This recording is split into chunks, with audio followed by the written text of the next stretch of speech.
What's up? What's up? Welcome back. So, for this video, it's not going to be so much gameplay. This was something I was talking to my uncle about to give him some sort of idea of like where to start in the game, just because there's so many options. So this is really going to be focused on sort of going over the character creation process, I guess. So let's go ahead and jump in here. All right, so not worried about all the guys that we have here. We're just going to go and pretend we're creating a new character and just kind of talk about the different classes here. So let's go and create a new character. All right, so a few things to decide first. I think I did talk about this a little bit before, but I'm going to go into a little bit more depth. So obviously, male or female. Not necessarily important for the gameplay, but that's your aesthetic. What is important for the gameplay is, do you want to be on the side of Alliance, or do you want to be on the side of the Horde? The reason this is important is because it could, in some ways, it can change up the game a lot. There's some areas and sections where the Alliance are having their own zones and quests and storylines to follow. Horde are doing their own thing, and sometimes they cross paths, blah blah blah. In other places, they're all kind of doing the same thing together in a joint effort. So sometimes it matters, sometimes it doesn't, I guess. For PvP, if you're into that kind of stuff, then it makes a big difference. It's always going to be Alliance versus Horde. Nowadays, they've even made it so you could party up with people from Alliance to go do dungeons and stuff. So if you have friends on the Alliance, you're on Horde, you're like, yeah, it's okay. You guys can go ahead and do a dungeon together. So, anyways, Horde and Alliance, you got your many different classes you can choose from. There are some differences between the classes individually. So besides just like Horde and Alliance. So, for example, if I'm an Orc, it's going to change up what class I can actually play. An Orc cannot be a Paladin, a Druid, a Demon Hunter, or an Evoker. Demon Hunter, Evoker are pretty unique because Evoker has to be a Drakthir, and Demon Hunter has to be an Elf of some sort. So in this case, Blood Elves for the Horde, and the Night Elves for the Alliance. So those ones are pretty unique. The rest are fairly open to a lot of different races and stuff. The other differences, besides looks, if you right-click on their portrait, you'll actually get a little bit more of a... Oh, I'm trying to show you, but... So, here, you got Orc, and if I right-click on it, it shows me a little bit more information. So they'll have just... It's not a big deal, but they just have some sort of passive abilities that they'll have that others people might not have. So, for example, the Orc has the ability to Enrage to increase his damage. He's also resistant to stun effects, and the damage done by his pets is increased. So if you're playing a pet class, an Orc might not be a bad idea, because naturally his pets just do more damage. Plus he can enrage to increase damage. So for me, my main character is an Orc Hunter. Not only can I enrage to increase my damage, naturally the damage done by my pets is increased. So it's a really good combo for a hunter. So that, and then they all have their own. I'll just try to run through these pretty quickly. Again, it's not going to change up the game that drastically. It's just minor benefits. Undead can remove charm, fear, and sleep effects. Really good for PvP. They can consume corpses to regain health and mana. Also kind of good for PvP. Kill somebody, eat their corpse, you can heal yourself. Drain health from enemies. I'm not sure what that one is. I don't remember that passive. Resistance to shadow damage. Cool, just good stuff. Taurens have a stomp that can stun an AoE stun for everything around them. They have increased stamina, which is your health. They're really good at picking flowers, herbalism. Resistance to nature damage and increased effect from critical strikes is pretty good. Taurens are they're a pretty solid class. That's a lot of good stuff there, especially if you get to take advantage of the herbalism thing. Trolls, they can berserk, increases their attack and casting speed, so they're just faster. Regeneration increase, I guess they just passively regenerate faster. I feel like these used to be a lot more detailed as to what it was. Like, not just regeneration increase, but regenerate 12% of your health over 20 seconds. I don't know. Something like that. Increased experience, because increased experience gained from killing beasts. How much increased experience? I don't know. Reduced duration of movement appearing effects. Blood Elves, enchanting skills increased. That's a profession. They can restore resources like mana or energy, dispel nearby enemies of their buffs, resist arcane damage. Goblins kind of have some fun stuff. They like to tinker and stuff, so yeah, rocket jump. They can literally use rockets in their shoes to poof, do a rocket jump forward. It's very funny. Or if you're familiar with Borderlands, doing a rocket jump, it's literally what it is. Launch rockets at enemies, so you actually have one or they share the same cooldown, so you could do one or the other. You could do a rocket jump, or you could literally launch rockets at the enemies from like a belt mechanism. Receive vendor discounts, pretty cool. Summon your personal bank, pretty cool. Haste increase, always good. And alchemy skill and potion healing increased. So I'd say Tarn and Goblin have some pretty solid passives. Pander and put enemies to sleep with a touch of your hand. Like some Kung Fu Panda stuff. Receive twice as much rested experience, so if you're not playing a whole lot, you guys resting in the inn, you get double the effects. Cool stuff. Increased benefits from healing, eating food, their cooking skills increased, and they take less falling damage because they're squishy. Yeah, I mean, they're literally the Kung Fu Panda class, race. That's just what they do. I can't really go into the Drac Theory too much because I've made one on this realm, so I can't click on it or nothing. But, I mean, you can see all the details here, which is cool. One of their coolest ones is using their wings to glide through the air. They, as their passive ability, can literally fly for a limited duration. Kind of like dragon flying, built into your class. It's pretty cool. Fully explore continent to be able to soar there more often, which is the flying. Knock enemies away with your wings and your tail. Increase mastery. Find additional regions while gathering. You can tell there's a lot of dragon themes, lore, I guess, into those abilities. That's very built around their wings and tails and stuff like that. So, I'm not going to really worry about these. If you want to go look into them, you can take a look at those. Mostly because if you're starting on a new character, a new account, you're not going to have these available. You have to literally go through like this whole process. There's achievements you have to unlock, and then you have to do a quest line. So I'm not really going to cover those. If you're starting out new, you're not going to have these as options. But they have some cool stuff too. They're going to have the same kind of things. You can summon a flying book that acts as a mailbox. He can charge forward and knock down enemies because he's kind of like the Tauren. They're like cousins. Our orcs, other orcs are cousin orcs. Dandelion trolls. They're from the homeland. These are the ones in our land. And our Volpera little fox dudes. So, again, not going to get into all that. Same thing on this side. I'll just run through these really quickly. Humans, increased haste, critical strike, mastery, and versatility. So just a little bit better of everything. Well, that's just funny. Bonus reputation gain is actually a really good one for them because that's the only race that has this that ability. And if you're ever having to grind out rep, you're going to really want that. It's a grind. Dwarves can take on the form of stone, increase critical strikes.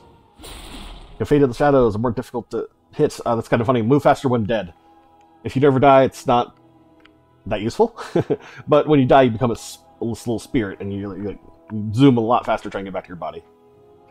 Faster movement while stealth. Rogues, cats, druids, they can stealth, so that's kind of nice. Gnomes, escape from speed-altering effects, increased resourceful engineers. They're kind of like the goblin version on the alliance side. Draenei, there you go. Nothing too exciting, honestly. Worgans are kind of fun because they can go back and forth between humans and their human form and their wolf form.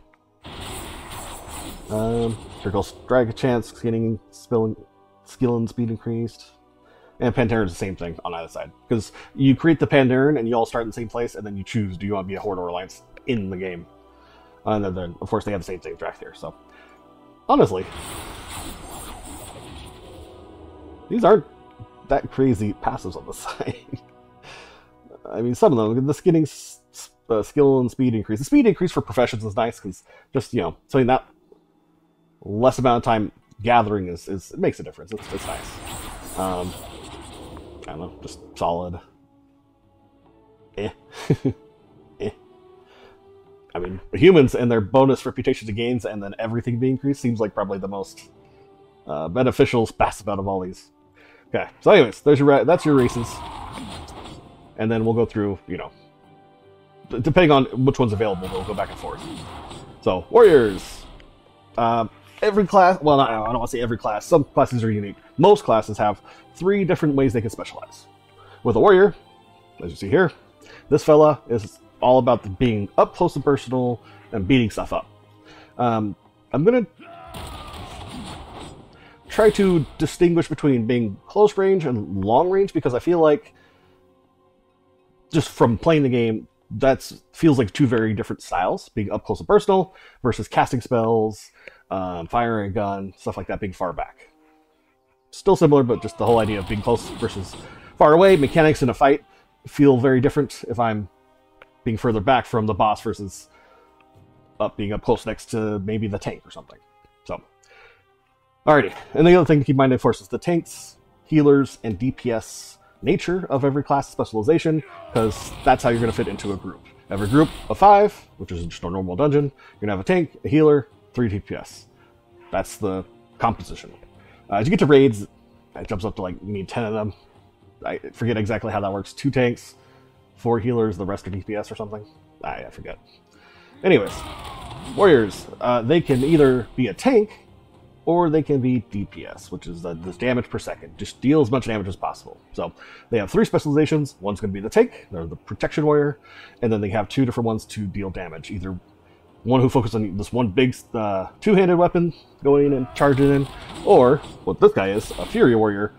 He's actually has the ability to wield a two-handed weapon in one hand, and he can dual wield. So he has a two-hander here, a two-handed here, and he just goes in doing crazy. If you saw the first gameplay, that's what I was playing, a fury warrior.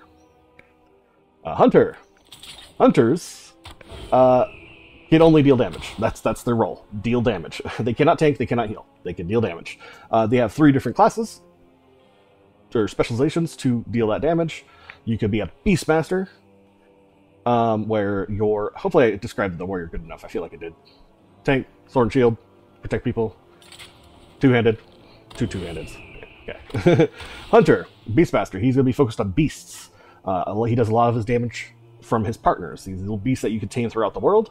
There's a lot of cool different types of animals and things you can tame in the world. Right now, obviously, I think this one would start with a boar, but then you can go and, tame others later. So yeah, he just has a lot of things centered around his beast to deal damage. Then he has the marksman, where there's actually a skill you can choose not to have a pet at all, because you're just a sniper, basically. You're going to be far back, trying to do a lot of damage from yourself. You are just a glass cannon. And then the third one is survival, where you have a pet, again, but you're not focused too much on the pet. You kind of work together with your pet, but you are a melee class at that point. You pick up a two-handed weapon, and you're jumping in there with your pet, just going to town. It's pretty cool. It's pretty savage. That particular specialization has gone through a lot of revisions through time. Back in the day, it was all 3 were ranged types. Trying to make survival different was where, just like, what do we do? There's 3 different range type ways to deal damage. What do we do here? So one focused on pet, one focused on being ranged, and one focused on being melee. So pretty cool. Mage. Let's switch up. Somebody looks more magical, I guess. Mages, again, another one who, no matter what specialization you choose, there's 3 of them, you're going to be focused on dealing damage. The difference with this one is what kind of damage. So this is very classic D&D flavor. You could be a fire mage. You are literally focused on fire, which I believe is what this fella is. He's got fire coming out of his hands. You could be a frost mage. So obviously, ding ding, you're focused on frost damage. You can even get like an ice elemental to help you out. It's pretty cool. And then the last one is arcane damage. Which is a very unique one, because you're very, at least unless they've changed it, was very hypersensitive of your mana usage. The more mana you had, the more damage you did, but you want to basically use up that mana as fast as possible, because they have a special ability to refill their mana completely. Now at that point, you kind of like try to conserve your mana until that thing is off cooldown, and it's ready to go again, and then you're like, okay, use all my mana, and then, oh, okay, whoop, filled it back up again. So it's kind of a interesting rotation. I haven't played that in a while, but that is Eli's favorite class. He is a arcane mage for life. So that is our mages. Rogues, again, we're on a similar trend here. Rogues can only deal damage. No matter what specialization you choose, you're going to be focused on damage, kill stuff. So rogue is honestly my least. I don't want to say favorite. They're not bad. It's not my cup of tea per se. It's just the least played. Like there's probably rogues out there that destroy me, but if I tried to play rogue, doesn't matter who it is, they'll probably destroy me. So they're definitely it takes some skill. So let's see. I'm trying to remember the 3. There is the sort of swashbuckler. I can't remember what they changed the names on me too. Kind of like a pirate, basically. Think of it like a pirate. You are very much focused on combat. You're running in and just fighting with swords, like just a gosh true darn pirates theme. Which is funny is that one of the other ones, subtlety, is very much like a ninja. You're very focused on being stealthy. You're jumping in and out of sight, using these skills that you can only use when you're usually hidden. And that's one of the things that makes it a little complicated. They have a lot of combos and finishers, and then sometimes things you can do while you're stealth, and some things you can't do because you're not stealth anymore. So there's a lot to kind of juggle there. But subtlety is the one I always played. It was kind of fun. You really just focused on coming out of the shadows and being this deadly force of night. And then the third one was based on poisons. They all use poisons, but that particular specialization really focused on being an assassin. So you'd have a lot of these poisons and damage over time effects kind of helping whittle down your targets. I believe, I could be wrong, that was one of the best at the time for like bosses and stuff, just because bosses have more health, they stay alive longer. A lot of the AoE, or not AoE, the DOT, the damage over time effect classes generally do better when the things live long enough for them to actually deal damage to it. Versus like a hunter, it's just I shoot it, I crit for 10k, and it's like, woohoo, awesome. With somebody who's having to wait to deal their damage over time, yeah, it's better for them in like a boss fight. Priest. Okay, Priest is interesting. So they are very focused on being magical. Oh, I forgot to kind of mention this too. Warriors are very much being up close and personal. Hunters can go back and forth. 2 ranged to 1 melee type focus. Mages are all ranged. Rogue is all melee. Priest is all ranged. So if you're wanting to stay back, Priest might be the way to go. They have 2 specializations for healing and 1 specialization for damage. So their shadow spec, which is the damage one, has changed quite a bit from back in the day to what it is now. It's pretty cool. I kind of enjoyed it. I leveled as a shadow priest, and you tap into the powers of the void and chaos and madness to just do a lot of like how do you describe it? Using the horror and terror of the void, you hurt the psyche of your enemies. They're kind of a mixture of dealing some damage over time, but also just straight up packing some blows. So I did that. I most of my experience has been with a shadow priest. They have 2 other healing priests, which this is where I'm not going to be able to train them as well. The holy priest is, from what I recall, is kind of the classic thing you think of, which I believe is what this fella is. He's over here floating. He's got these power of angelic stuff, and I call upon the light to heal my party, and lots of prayers, and like a typical priest. The other priest, which, oh gosh, what was it called? I can't remember what the other one was called. They were a little bit different because, from what I recall, the difference was they focused on shields. I'm going to prevent damage to my party. The other one was more focused on healing the party. So you're all going to get hurt, but I'm going to heal you, keep you alive. The other guy kind of almost focused on just barriers and keeping them from even getting hurt. Healing also, but more of an emphasis on the shields of things. Warlock, all ranged. This is going to be another caster. And this would be a Demonology Warlock. That's the one I play, which is fun. I really like the pet classes, so that's why Hunter's my main. Warlock Demonology is kind of like that. You get to summon an army of demons. So there's times I've had 10 different little imps around me. I have my normal pet summon with me. I have some spells that are on cooldown where they can summon some big demons. And at some points, I literally just have an army of demons working for me. It's pretty fun. So that is a range class focused on summoning as many demons as possible and in trying to basically empower them to destroy my foes, my minions. It's kind of fun. I liked it. They also have an Affliction Warlock. Again, heavily focused on that damage over time aspect. They're trying to spread as many curses across the battlefield as possible, stacking those up, doing their thing. Again, don't have a whole lot of experience with it. Some of these classes, these specs, I haven't played in years. I've leveled them all up, but I've been always kind of focused on a certain spec. You can always switch between them at any time. It's just how it was for me. So, Demonology, Affliction, and Destruction basically makes them kind of like a fire mage. They're using these fell chaos bolts and just casting spells to directly deal damage. So if you don't like the damage over time aspect of like Affliction, you might be more into Destruction, because they are just firing damage like crazy. They're just big balls of death versus cursing things and melting their face off. And then of course Demonology. If you like pets, you want to summon a bunch of demons, that's your way to go.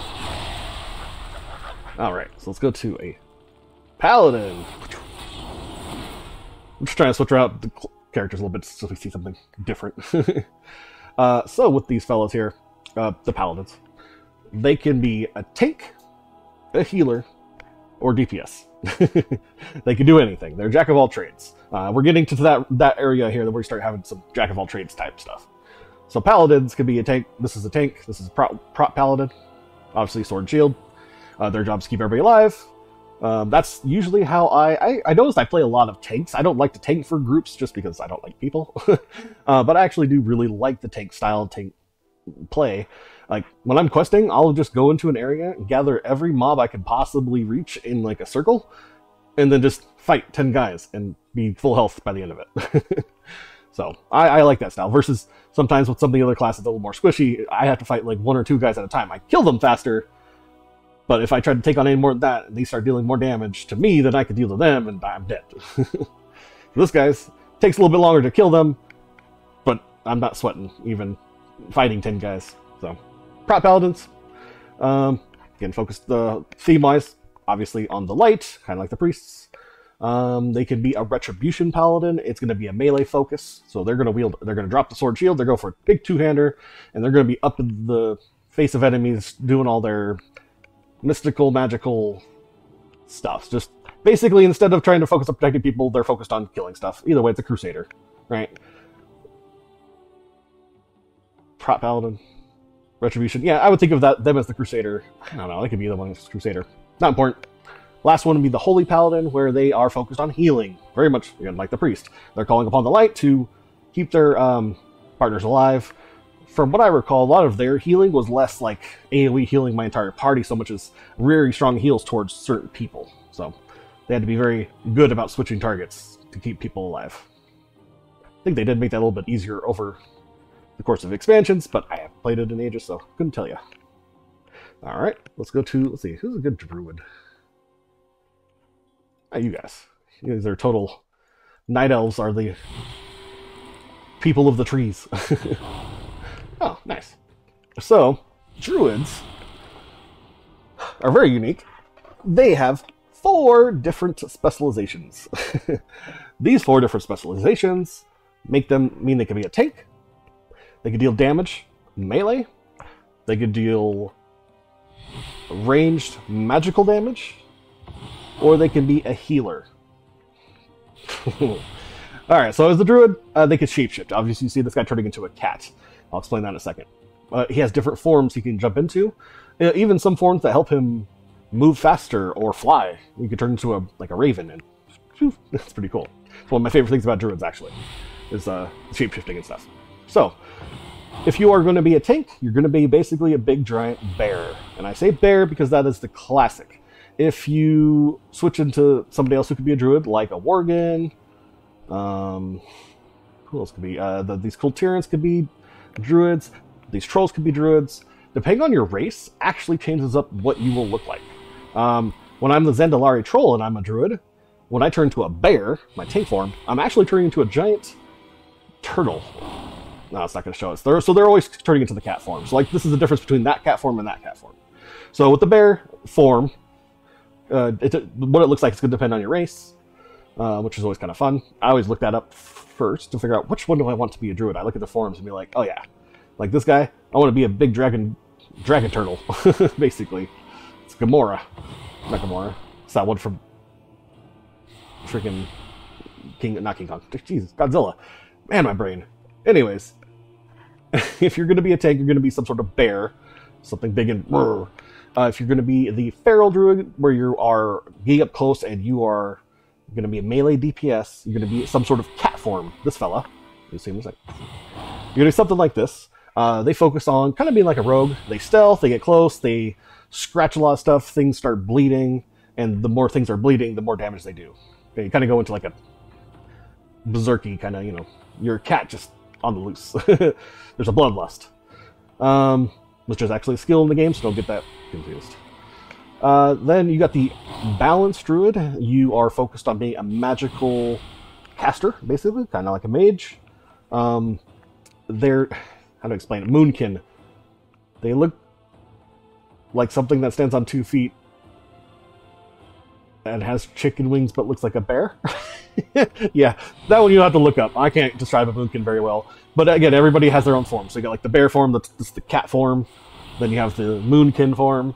And then if you're a healer, you're going to have a tree form, a treant form. Which is just supposed to, you know, help highlight the aesthetic between the different types of druids you could be. But the whole idea, again, being a tank, being somebody who jumps up close to deal damage, somebody who's far away dealing damage, or somebody who can heal. You can do anything with the druid. It's actually, tends to be one of my favorite classes. Like, I have put them up there pretty high. I like being able to do anything. Shamans, always a fun one. They have 3 specializations. 2 are going to be focused on dealing damage. 1 is going to be focused on healing. For the damage side, you're going to have the Elemental Shaman, which I believe is what they're showing us here. He is a caster, so he's going to be like the balanced druid, like a mage. He's going to be focused on harnessing the elemental powers, earth, fire, lightning, all that good stuff, and casting spells. That's going to be his focus. Then you have an Enhancement Shaman. Yeah, I said that, fireball, lightning shield. He's doing all kinds of stuff. There's totems. The Enhancement Shaman, which is the one I like to play, is actually a melee type class. So they run up, get close. They're dual wielding, and they are still harnessing the elements, but they're doing it to enhance their own abilities to kick some butt, basically.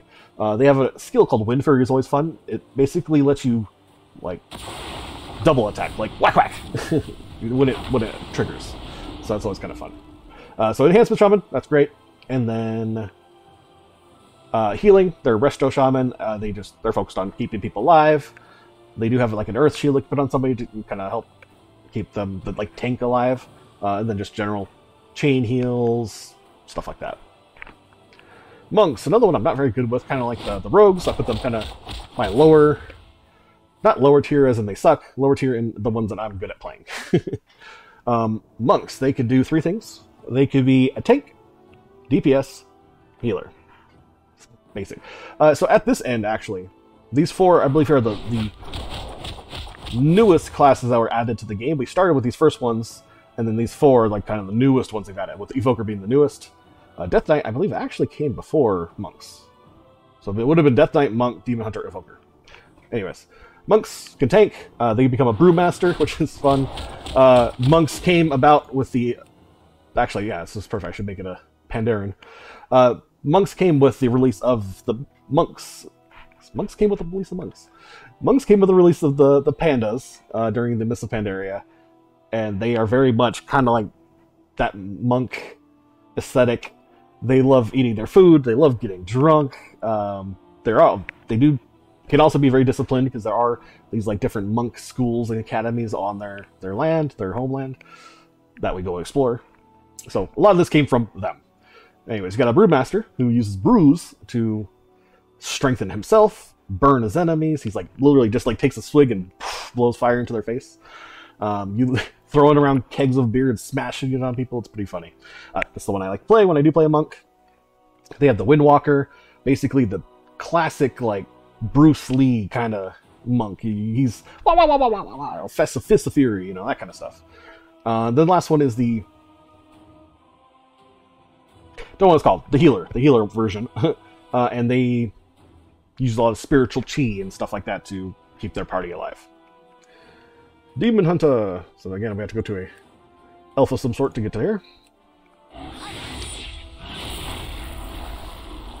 Very cool. Demon Hunters, another one of my top favorite classes here. They have a very unique story where they start and how they came to be. If you ever heard of the character Illidan, he's related to that guy. This was like his army of recruits that he was training to be demon hunters like himself. Obviously tapping into demonic abilities and stuff like that. They can metamorphosis into a demon. They have to be careful not to lose the battle inside of them with the demon. Otherwise, the demon will take over their body, possibly killing them, possibly possessing them. So, demon hunters. They have 2 specializations. You could be a tank or you could deal damage. Both are very melee focused. And they play kind of similar, but one's focused on just getting the attention of everything and blowing stuff up. The other one is focused on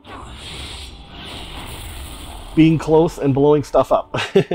Very similar. I always play the tank style, personally. Again, it just feels, it is tankier. The other one deals more damage. I could take more damage. Yeah. Anyways, next, Death Knights. Let's see, who do we want to make a Death Knight?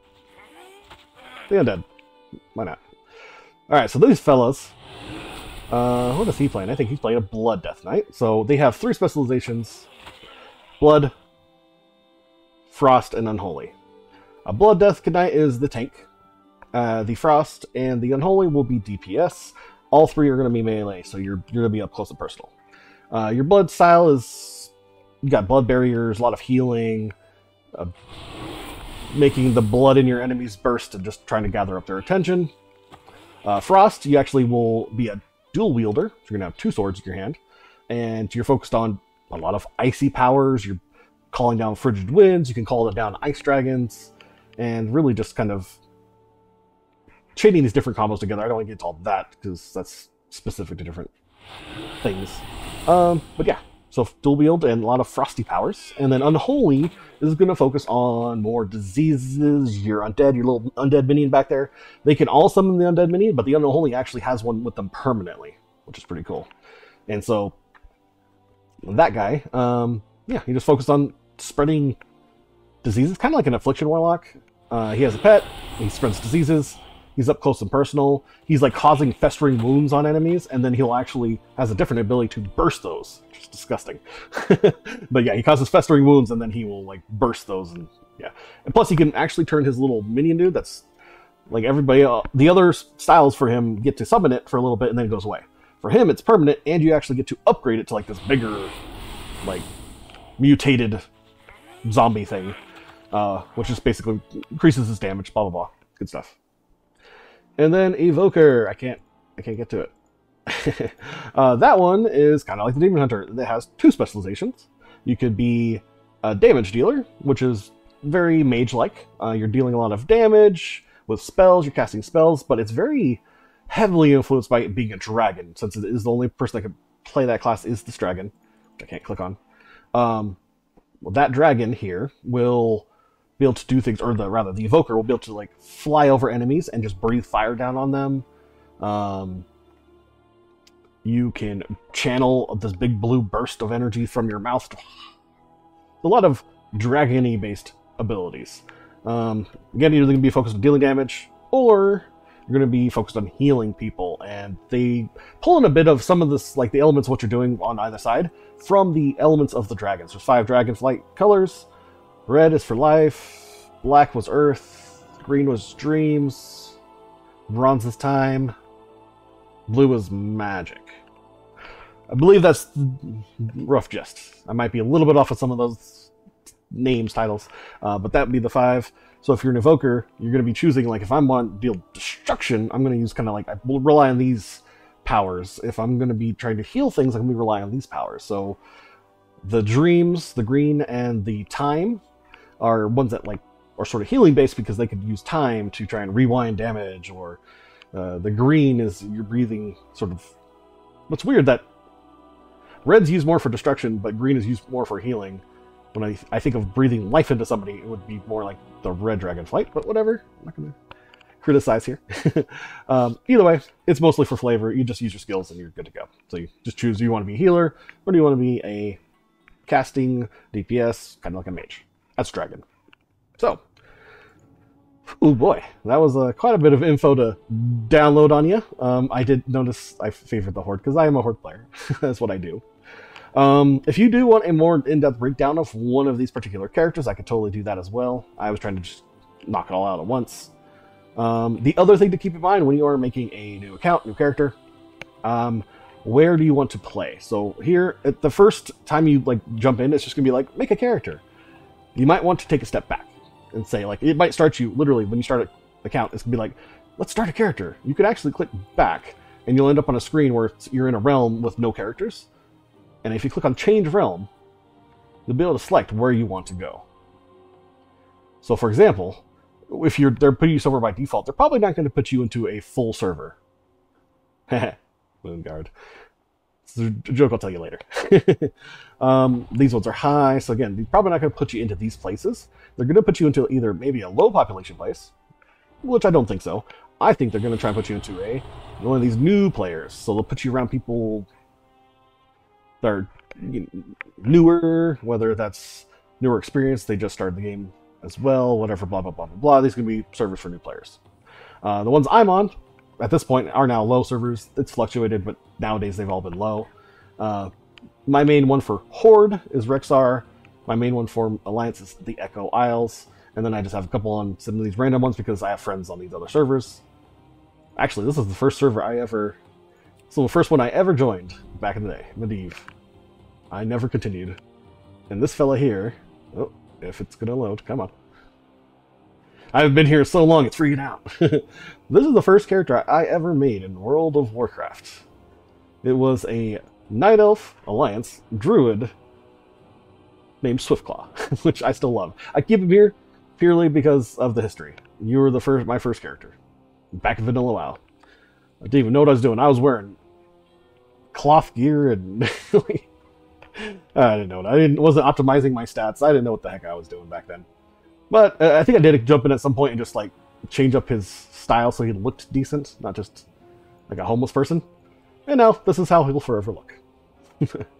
Anyways, so yes, depending on what you want to play, if you want to play myself, Rexar, be for the Horde, and if you want to play Alliance, I would maybe check out Echo Isles. Oop, there we go. And then the brothers and sisters generally have characters in those same places as well, so we have like kind of a mini group we can play with. So, anyways, all right, let me know what you think. If you have any questions, if you want to see anything in more detail, let me know. But hopefully that's a cool breakdown of all the different races and classes you can play in World of Warcraft. All right, catch you later.